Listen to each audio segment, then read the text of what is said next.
Hello everyone, welcome to Environmental Science classes. In this session, I am going to cover asthenosphere. In one of my previous videos, I have talked about lithosphere. In this video, I had received a lot of comments to make a video on asthenosphere. So today we are going to learn what is asthenosphere. In this word asthenosphere, the first part, asthenos, it is basically a Greek word. So in Greek language, asthenos means without strength. If something is without strength, what do you call it? You call it weak. That is why asthenosphere is called weak layer of the Earth's surface. If something is weak, it is synonymous to soft. So you can call it soft layer also. Apart from these two names, you can also call it plastic layer of the Earth's surface. So this question has been asked many times in many competitive exams, that which layer is the plastic layer of the Earth's surface. So answer would be asthenosphere because it is weak layer and soft layer. Now let's understand what do we mean by plastic. What are the properties of plastic? It is malleable and ductile, or you can say partially molten. So basically our asthenosphere is malleable, ductile and in partial molten state.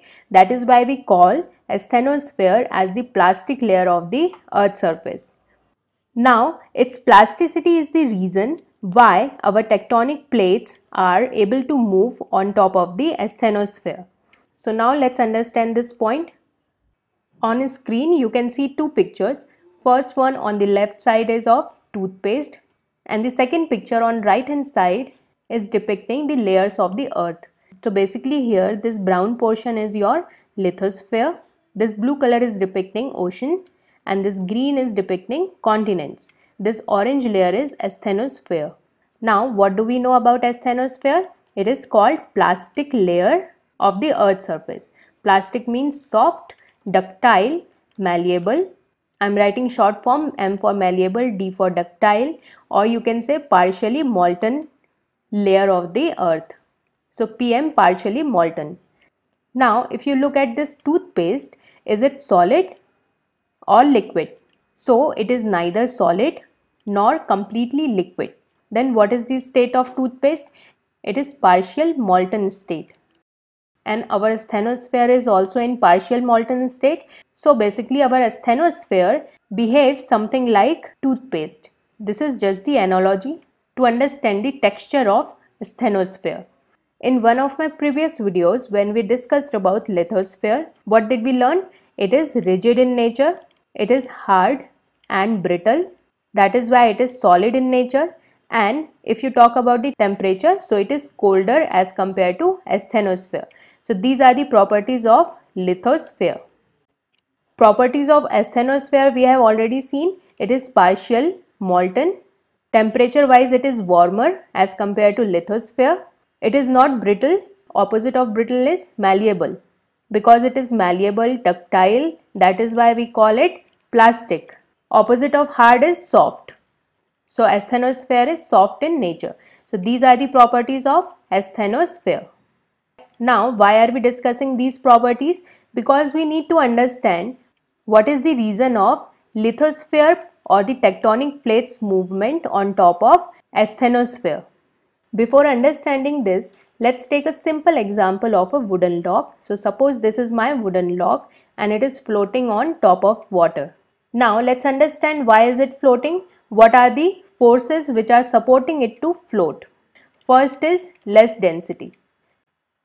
Density of wood is less as compared to other stones.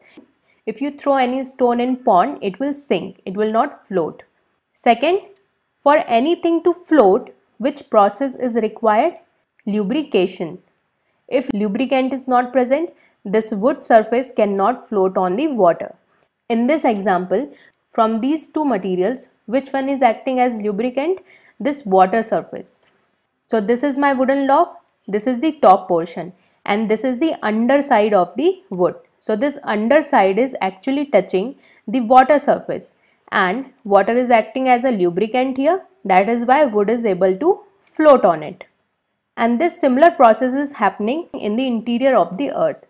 So this is my asthenosphere which is at the bottom. which is below the lithosphere. This red line is depicting my lithosphere.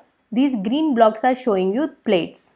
All of us know lithosphere is divided into plates where we can find continents and oceans. These plates are rigid, solid and less dense. And our asthenosphere is partially molten and higher in density. Because of this property of asthenosphere, these plates are actually floating across the asthenosphere. That is why we say lithosphere is riding on asthenosphere. So till now we have discussed what are the properties of asthenosphere. Apart from this, some other points regarding asthenosphere could be its location. So it is located between 72 to 250 kilometers beneath the Earth's surface. So we have already discussed why lithosphere is riding on asthenosphere. Now let's understand what are the reasons or forces which are making asthenosphere plastic in nature. To understand the nature of asthenosphere, first we need to understand temperature profile of all layers of the earth. So suppose this is a part of earth, the bottommost layer is called core. Then comes the mantle. Asthenosphere is located in the upper mantle. So this is my asthenosphere suppose. And this is my top layer which is called crust. Now suppose this is my ice cube. It is currently in frozen state because its temperature is very less.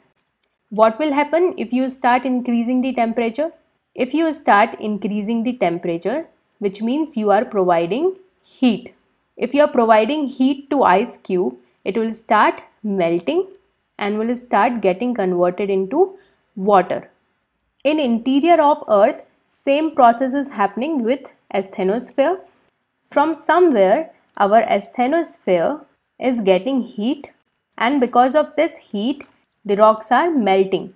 They are not melting completely, that is why they are in partial molten state. Now the question comes, asthenosphere is getting heat from where? So this heat is generated from the radioactive decay of elements deep in the interior of the earth, that is the core. So here we are talking about the core where the radioactive elements are getting decayed, and because of this decay, heat is generated.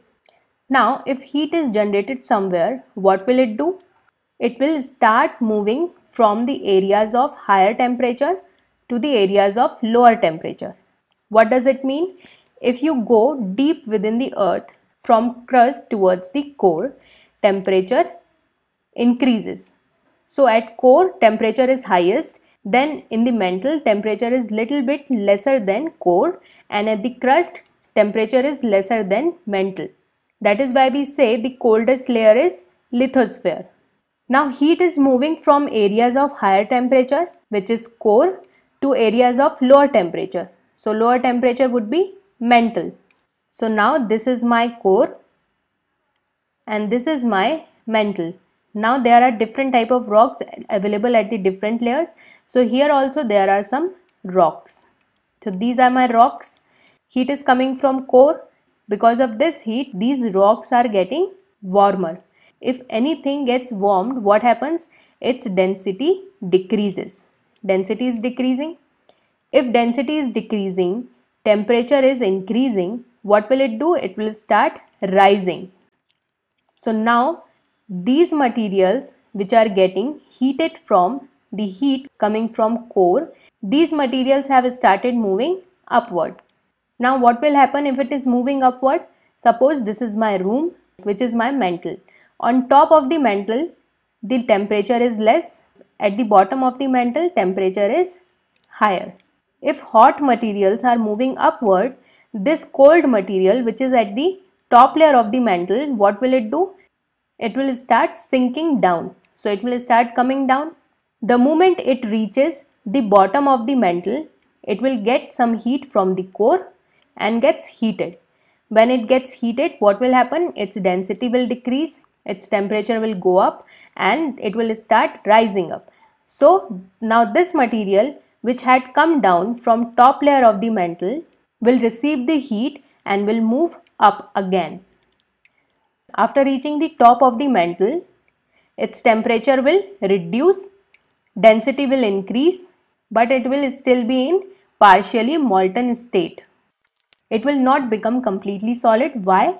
Because it keeps getting heat from the core. So basically in asthenosphere, there is a cycle of heat movement. So hot materials are moving up and cold materials are coming down. And this continuous cycle keeps the asthenosphere in partially molten state. If this cycle is not there, what will happen? The hot material which had gone up cools down after some time and becomes solid in nature. If it becomes solid, then the tectonic plates will not be able to move. So there will be no movement in tectonic plates. That is why, to justify the theory of continental drift, this asthenosphere can never be in solid state. It is always in partial molten state. And because this is in partial molten state, tectonic plates are moving either towards each other or away from each other. In this diagram also you can see this is the heat source within the earth, which is core, where the decaying of radioactive element is happening. Now this heat is heating up the rocks. Hot rock rises and this cold rock, which is at the top of the mantle, is coming down. So cold rock sinks, because now the cold rock's density is higher as compared to this rising hot rock.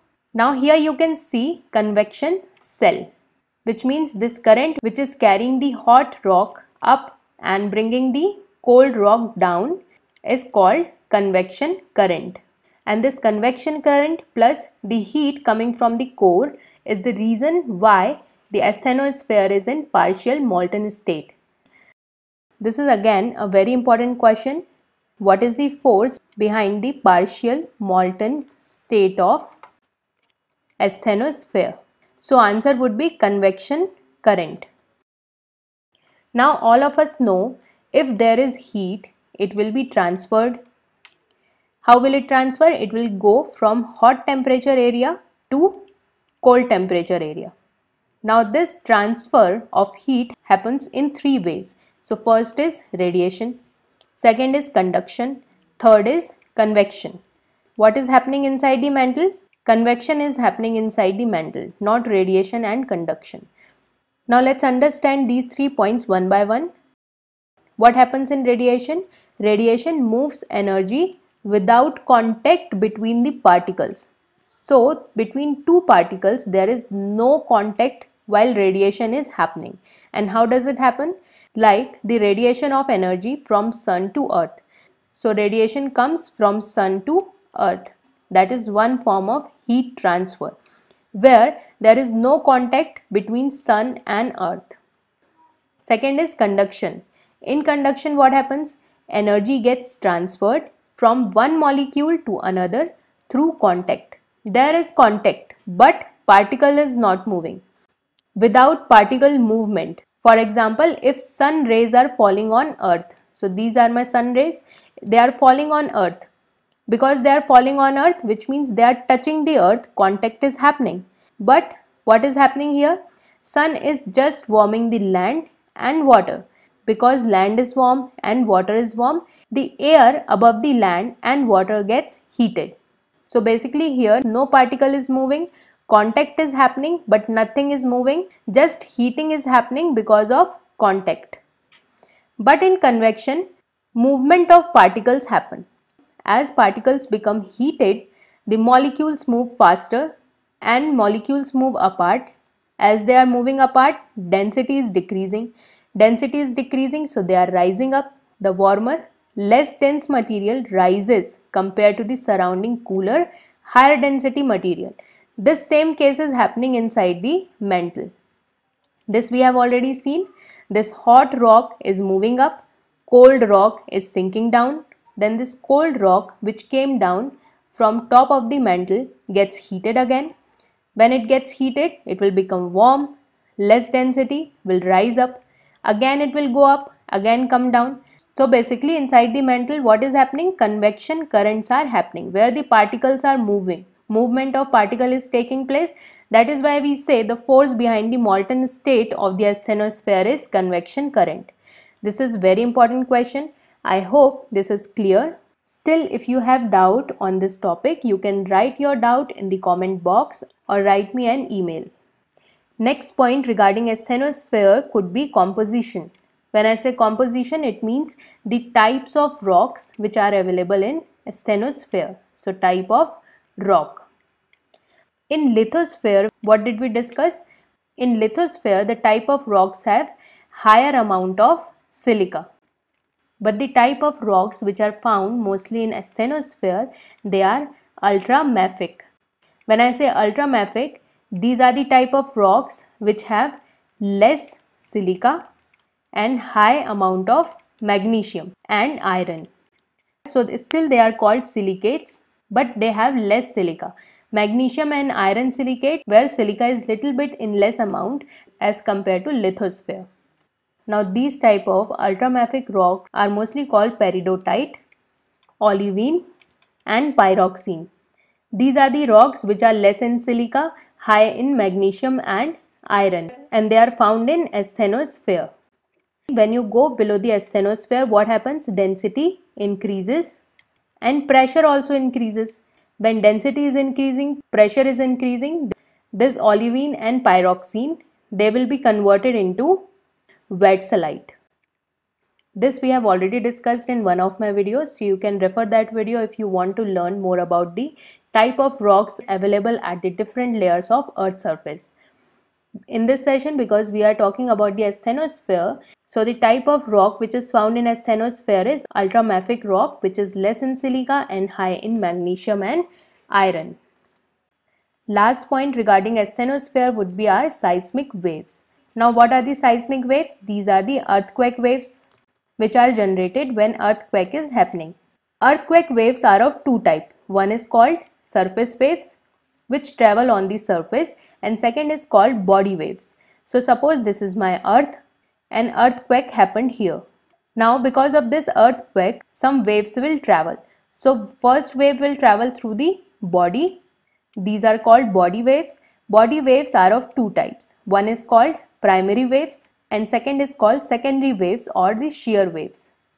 Once these waves hit the surface of the earth, surface waves will be generated. These surface waves will travel across the ground or the surface of the earth. So basically these surface waves are responsible for the destruction which is caused by earthquakes, like collapsing of buildings. That happens because of surface waves.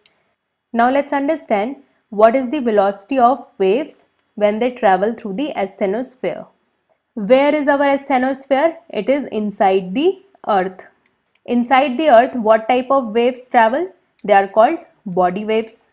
Body waves are of two types. Primary waves, which are also called as compressional waves or the push waves. Second is called shear wave. Shear wave or the secondary waves, they are also called as S wave. Now these primary waves, they travel faster as compared to S or the shear wave. They travel through solid and liquid. Through solid medium they can also travel, through liquid medium also they can travel.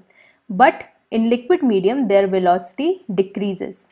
That means P waves will travel through liquid medium but their velocity will decrease. But in case of shear wave, they travel only through the solid medium, cannot be transmitted by the liquid medium or the other fluid. That is the reason why we can find some shadow zones or the low velocity zones inside the earth. So there is shadow zone. Where does it occur? It occurs in the outer core. Outer core is liquid in nature. If outer core is liquid in nature, that means it will not allow S waves to travel through outer core. So in outer core you can find only P waves, no S wave. That is why it is called shadow zone. Then comes the low velocity zone. Low velocity zone is our asthenosphere. So asthenosphere is also called as low velocity zone.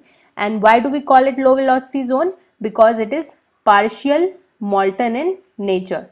Because it is partial molten, it is not completely solid, not completely liquid. That is why the velocity of P waves and S waves decreases as they pass through the asthenosphere.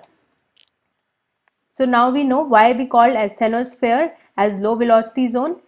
The reason is Velocity of P waves and S waves decreases in asthenosphere because it is neither solid nor liquid. It is in partial molten state.